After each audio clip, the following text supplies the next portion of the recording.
Bonjour, alors dans cette première vidéo, on va poursuivre le dernier chapitre sur l'introduction à la théorie des jeux et notamment poursuivre ce que l'on a fait ensemble mercredi dernier sur l'algorithme de Dijkstra qui est un algorithme de plus court chemin, hein, qui permet d'aller d'une ville A ou d'un point A à un point B, connaissant finalement les différents sommets, les différentes villes par lesquelles on peut passer et d'avoir des distances par exemple entre chacune de ces villes.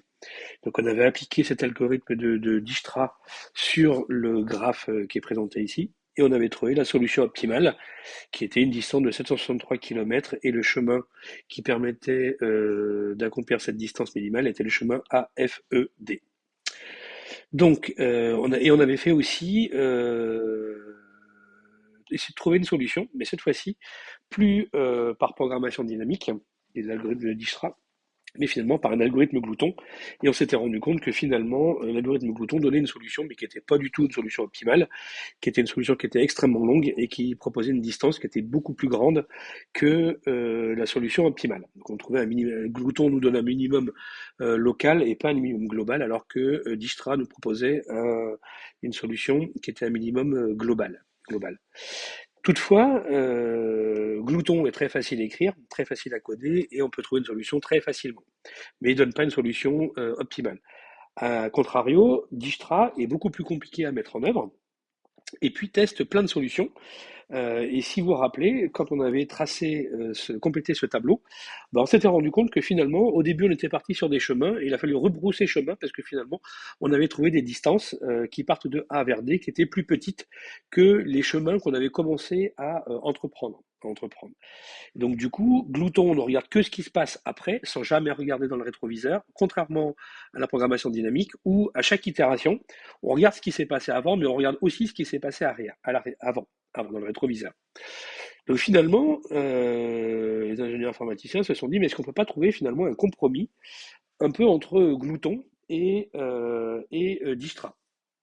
Et cet algorithme, c'est ce qu'on appelle l'algorithme qui s'appelle l'algorithme A étoile. Alors en fait, le principe est extrêmement simple, hein, je crois que j'avais déjà précisé. Si on veut faire un Paris-Marseille, ben, on peut commencer à chercher un itinéraire d'aller de Paris à Marseille en passant par toutes les villes, enfin, toutes les grandes villes de France. Et typiquement, pour aller de Paris à Marseille, passer par Orléans semble pas totalement idiot, alors que par contre, pour aller de Paris à Marseille et de passer par Lille, semble totalement idiot. Toutefois, Glouton comme Dijkstra vont tester toutes ces combinaisons. Donc dans Dijkstra, finalement, on peut entre guillemets être parti en direction de Lille, et puis finalement, quand on va atteindre une ville qui serait en dessous de Paris, bon, on s'apercevrait que finalement tout ce qu'on a fait comme travail pour aller de Paris à Lille, en fait, était totalement inutile parce que finalement, il était plus simple de passer en dessous. Et puis, bah, alors Glouton, pour le coup, il s'en rendra jamais compte, parce que bah, peut-être qu'on va passer par Lille, parce que c'était les plus courtes distances pour aller jusqu'à Lille. Et puis quand on sera à Lille, et ben, finalement, il va falloir redescendre, mais on ne regardera jamais que finalement être passé par Lille, c'était totalement idiot. Donc le principe de l'algorithme à étoile est basé sur l'utilisation d'une heuristique. Alors une heuristique, c'est quoi?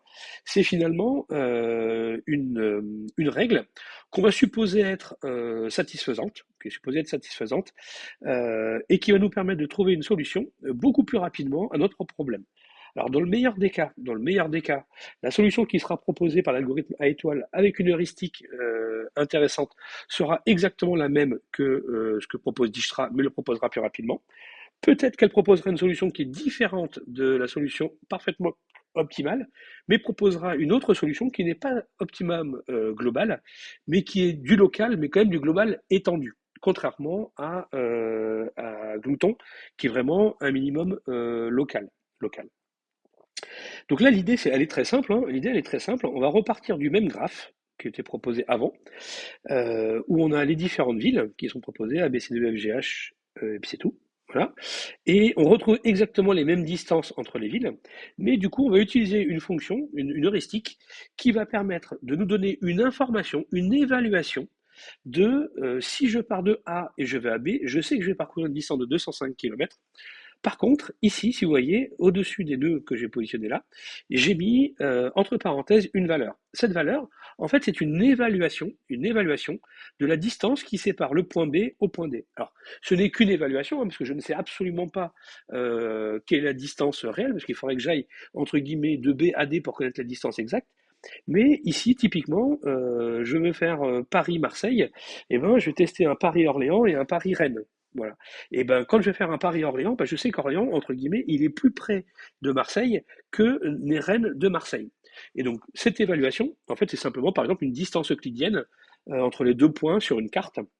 Donc, on ne connaît pas la distance exacte entre Rennes et Marseille et Orléans et Marseille, mais à vol d'oiseau, entre guillemets, je suis capable d'en donner une évaluation assez intéressante. Assez intéressante. Donc, on va partir de cette première heuristique qui nous donne une évaluation des distances qui restent à parcourir entre chacun des sommets et le sommet destination qui est le sommet D, puisqu'on rappelle qu'on va partir du sommet A et qu'on va aller au sommet à la ville D. Donc, au départ, on part de 1, hein, parce que c'est notre point de départ. Du coup, ce qu'on va faire, c'est qu'on va estimer la distance qui va aller de A à D. En disant de A à D, je vais passer par B. Alors, je commence par B, je ne vais pas commencer par le sommet qui est ici, là. Donc du coup, je sais que je vais parcourir 205 km pour aller de A à B, et la distance approximative entre B et D est de 561 km. Autrement dit, la distance approximative pour aller de A à D, elle est de 766 km. Par contre, de A, je peux aussi passer par F, qui va me coûter 214 km. Par contre, la distance approximative, l'heuristique me propose une distance de F à D de 546 km. Conclusion, si je veux aller de A à D, je sais que je vais parcourir 214 km plus à peu près 546 km, qui me donne à peu près, qui me donne précisément, 760 km. Ici, on s'aperçoit que quoi? Parce que mon objectif, c'est de trouver le plus court chemin, que finalement, pour aller de A à D, normalement, le chemin le plus intéressant, c'est de prendre le chemin de 760 km, c'est-à-dire 214 plus 546, c'est-à-dire finalement, pour aller de A à D, de passer par le point, enfin, par la ville F. Supposons qu'on est en F. On est en F. Maintenant, qu'est-ce qu'on va faire? De F, je peux aller où? Pour aller vers D, je peux aller vers B, je peux aller vers G et je peux aller vers E. Donc du coup, je sais que quand je suis en F, j'ai déjà 214 km dans tous les cas. Si je veux aller vers B, ça va me coûter 214 km plus 258 km, ça j'en suis sûr, et plus l'évaluation de B à D qui est 561 km. Donc ça, c'est celle qui est proposée ici. Ça serait une distance de 1033 km. Si je suis en A, je suis parti de A, je suis arrivé en F et je veux aller en G, du coup ça va me coûter 214 plus 174, ce qui est proposé ici, plus l'évaluation de la distance entre G et D qui est évaluée à 414 km. Autrement dit, une distance de 802 km. Si maintenant je peux faire AF pour aller vers D en passant par E, ça me coûte 214 plus 191 et plus les 358 km qui sont proposés ici. Et puis j'oublie pas que pour aller de A vers D, en passant par B, ça me coûtait 766 km. Donc là j'ai 4 évaluations de distance, ici, et je m'aperçois que la plus petite de toutes, c'est la distance 763 km. Conclusion, pour aller de A vers D, il faut que je fasse AFE a priori. A priori. Bien évidemment, on n'oublie pas cette solution, hein. Glouton, entre guillemets, n'aurait jamais regardé cette solution, puisqu'on n'aurait jamais été voir, si on était passé en F, on n'aurait jamais été voir est-ce que la distance AD était plus intéressante. Mais ici, même dans l'algorithme A étoile, qui est du Dijkstra évolué, on va quand même aller vérifier qu'il n'y avait pas une distance plus courte. Ici, il n'y en a pas, puisque 766 est plus grand que 763, donc on maintient, entre guillemets, notre chemin AFE. Maintenant qu'on est en E, j'ai parcouru 214 plus 191 km. De E, je peux aller vers D directement, qui me coûte 214 plus 191 plus 358, c'est-à-dire une distance de 763 km, dont on sait pertinemment que quand on a fait l'algorithme de Dijkstra, c'était la solution optimale. Je peux faire du AFE, lequel je vais faire ici, celui-là, là. AFEH plus 186. Alors du coup là il y a une coquille qui traîne. 214 plus 191, pardon, plus 186, pardon, non c'est bon, tout va bien. Plus l'évaluation de la distance entre H et D qui est de 214. C'est ça qui me donne une distance de 805 km. Je peux aussi faire AFEG, donc c'est celle qui est proposée ici.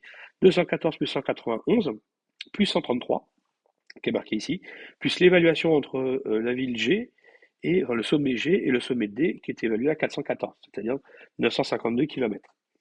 Tous les autres chemins que l'on trouve, en fait, ils ont des distances qui sont plus grandes que 763, que celui qui est proposé ici. Conclusion, bah, en fait, on vient de trouver une solution qui permet d'aller du sommet A au sommet D, qui est la distance de 763 km. Ça, en utilisant une heuristique qui donne une évaluation des distances entre un sommet et la ville de destination. Et quand on a notre algorithme, on est arrivé là, bah, finalement on est arrivé à destination et du coup, tout va bien. En quoi c'est intéressant? En quoi c'est intéressant? Ben, on s'aperçoit que si on reprend l'algorithme de Dijkstra, il nous fallait 8 étapes pour trouver la solution optimale et on testait entre guillemets toutes les solutions. Et quitte à faire des marches arrière, Glouton donnait une solution totalement pourrie, donc pas intéressant. Alors que l'algorithme A étoile, avec l'heuristique qui est proposé ici, ben on s'aperçoit que seulement en 3 itérations, une, deux et 3 itérations, pardon, donc une, 2 et 3 itérations, et ben en fait on a trouvé la solution, on a trouvé une solution optimale. Alors c'est un minimum local, il est pas forcément, il est perfectible, mais en plus on vient de démontrer que puisqu'on avait fait Dijkstra, en fait c'est aussi la solution optimale. C'est la solution optimale. Donc c'est bien un minimum global. Alors maintenant, refaisons exactement le même exercice, mais cette fois-ci, je prends une heuristique qui est différente.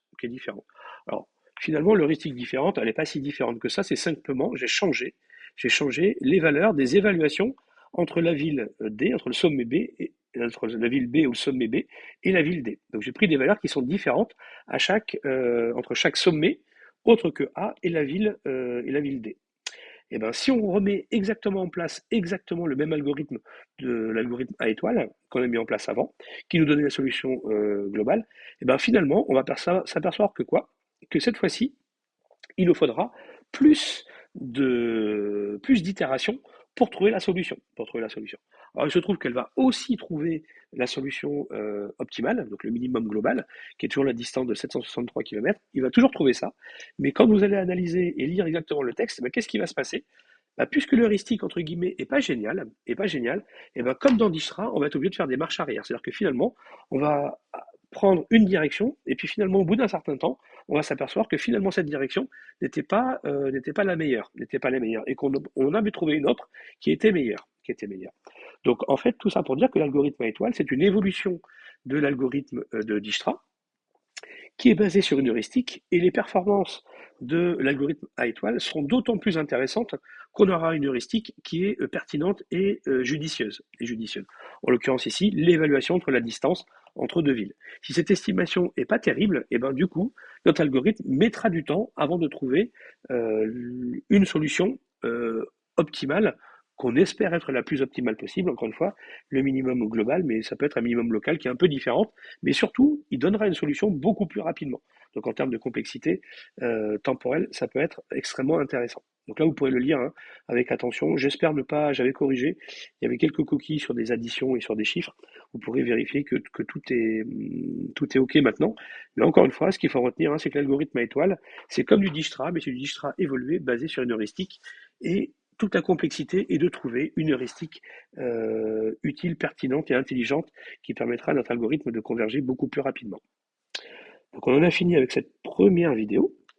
Et dans une seconde vidéo, la toute dernière partie de ce chapitre sur la théorie des jeux, on va s'intéresser à un autre algorithme qui est l'algorithme du minimax pour trouver finalement des solutions optimales, par exemple sur un jeu.